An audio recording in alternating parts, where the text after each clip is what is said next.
Hey guys, Christina here, and I have a look for you at what we've been reading in the last month, which was August 2019. So we're not officially in school right now, so we didn't do any read alouds as a family. However, we have been listening to books on Audible. We have been listening to the Green Ember series. We started the second book, which is called Ember Falls, the end of July. And we completed that one about a week ago, and we just started the third book, which is called Ember Rising. These books are by S.D. Smith. It's a really great series. My kids are loving it. My husband loves it. I'm enjoying it. I think I'll share like a little more detail at the very end of the series, but S.D. Smith is a great author. When he writes, you can envision things so clearly, and everyone is just really enjoying the story. Also, if you have Instagram, go check out his Instagram account. I really enjoy authors who share kind of like their surroundings and their lives. He seems like just a really normal person who's written these amazing books. So go check that out. Now, my oldest. So we have 5 children who are currently 11, 10, 8, 6, and 3. So my 11-year-old, he finished reading Dave Ramsey's, I want to get the name right, Smart Money, Smart Kids, that I had previously read. He really enjoyed it. He said that it was good. It was good information, good advice, made him think about a few things.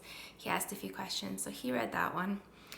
And then all 3 of my oldest boys, Pokemon books, lots of comic books. That's what they're really into right now, and they haven't had any assigned readings this month because we're not in school. My 10-year-old also read some Diary of a Wimpy Kid books, and my 8-year-old read some of the A to Z mysteries, which he's read lots before, but he really enjoys them, so he read them again. My 6-year-old, she's continued on with this book here, On Cherry Street. This is the Gin Basic Readers, Canadian Readers. Just really, I shared last time, nice pictures, short little stories. And so she's been reading this. She's also picked up one of the Canadian Flyer books she was working on. She's still reading that. And just books from the library, like the early readers and stuff. She really enjoys those. So that's kind of it for the kids. So on to me. So I was reading Worry Free Money by Shannon Leesemans, I think it is.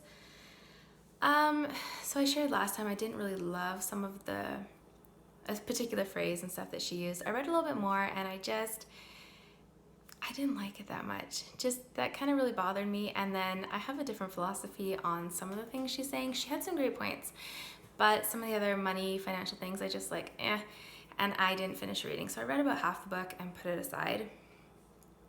And I picked up Iqbal by Francesco Diamo, I think it is. This is one that was on the list that I had read before about reading to your children, and there's a great list, which I'll try and link below. And it was for, I believe, middle school children. And it was really good. I really enjoyed it. And it's definitely one that we're going to work into our curriculum, our history curriculum next year. Not this coming year, the next year. Really simple story, but lots of information about kind of the time and the place, and a lot of issues with that. So I won't say too much. You can go look that up. It's called Iqbal, and I'll insert a picture. Next, I read Ours for a Season by Kim Vogel Sawyer. This is a book I heard from another homeschooling mom on Instagram. She suggested it, and I went ahead and read it. And it was a really good story. It was about a husband and wife who are Mennonites who are unable to have children, and kind of the wife's struggle with this, as well as some other characters and the struggles they're having and some changes that come.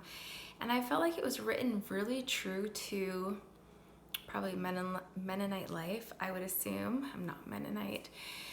But sometimes when a book, something happens and then the next thing happens, but the author was very clear to include things like, we need to stop and ask God if this is right.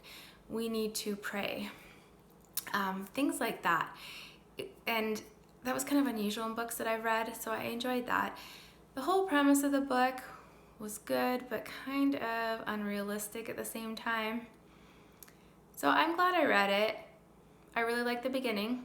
The ending, so-so. So there you go.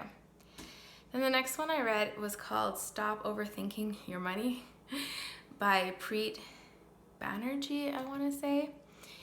He's a Canadian author. He had some great information about just keeping your finances really simple in the beginning, and then some really good details on investing. and what some of the terms mean, because a lot of that is whoosh over my head and I'm trying so hard to learn what it means and everything. So I think I had some really valuable information in that book, and I highly recommend that one. That was a really good one. Then I've been reading this book here, and I'm just over halfway through. Weltering Like Rabbits by Robert R. Brown. Isn't that a funny name? Now this book, so far I'm really enjoying it. He's talking about money basics and basic financial things, but it's funny. It's a funny book, and he includes a lot of pop culture. He uses one comparison about houses with Mario and Luigi. There's a quote from like Sheldon Cooper, The Big Bang Theory. Just kind of more pop culture things, but it's simply written and it's funny. So I'm really enjoying this book so far. I highly recommend this one. And then the other one that I'm reading right now is this one, The Christ-Centered Home, Inviting Jesus In by Emily Bell Freeman. This is a really interesting book. So this author has gone through the scriptures and found times when Jesus went into people's homes. And then she has taken that and found one main point or lesson from each of those times. She's divided it up into 12 different sections or chapters, meant to be done like a month at a time, but you can just read the book as well. But I'll give you an example. So the house of Zacchaeus, I always pronounce that wrong, but it's a household where he abides. The house on the borders of Tyre, a house of faith. The house in Galilee, a household of prayer. The house of Jairus, a household of scripture. The house of Peter, a household of holiness. The household in Jerusalem, a household of unity. The household in Capernaum, it's not saying it right, but you know what I'm trying to say. A household of grace. The house in Cana, a household of change. The house that was full, a house full of love. The Lord's house, a household of worship. The house of Martha and Mary, a household of gratitude. The house on the rock, a house built upon Christ. And it's just really interesting how she takes these principles from the scriptures and what is written about the visits in each of these different homes. And then each section, so I'll give you a look here, is divided. And so there's some writing, some thoughts, some description about it for a couple pages. And then there's little sections where you can actually write in where they ask you questions. So for this one, what are some ways you can remove the distractions and calm the tumult in your own home? Another one, if you could choose a scripture to hang over the door of your home, what would it be? What other scripture study ideas do you have? And so each section is set up like that. And then what they do is at the end, so look at this one, honor the day that is his, this section. They have this little 2-page spread that has, every single one has the conversation, the connection, and the celebration. So the conversation is discussing the scripture and discussing basically what the author discussed with your family. The connection is finding ways to connect it to your life and the changes you want or need to make in your own home and how you're going to do that. And the celebration is a treat. There's a treat recipe in each one to kind of celebrate this coming towards Christ idea. So very, very interesting book. I am probably about a third, maybe a quarter to a third way through. So far I'm really enjoying it though. So if this is kind of your cup of tea, check it out. And that's what we read in August. That's what we've been reading and what we've been up to. I would love to hear what you guys are reading. I love getting ideas for new books and new suggestions, so please leave them in the comment section down below. Or if you've read any of the books I mentioned, let me know what you thought about them and your perspective on them.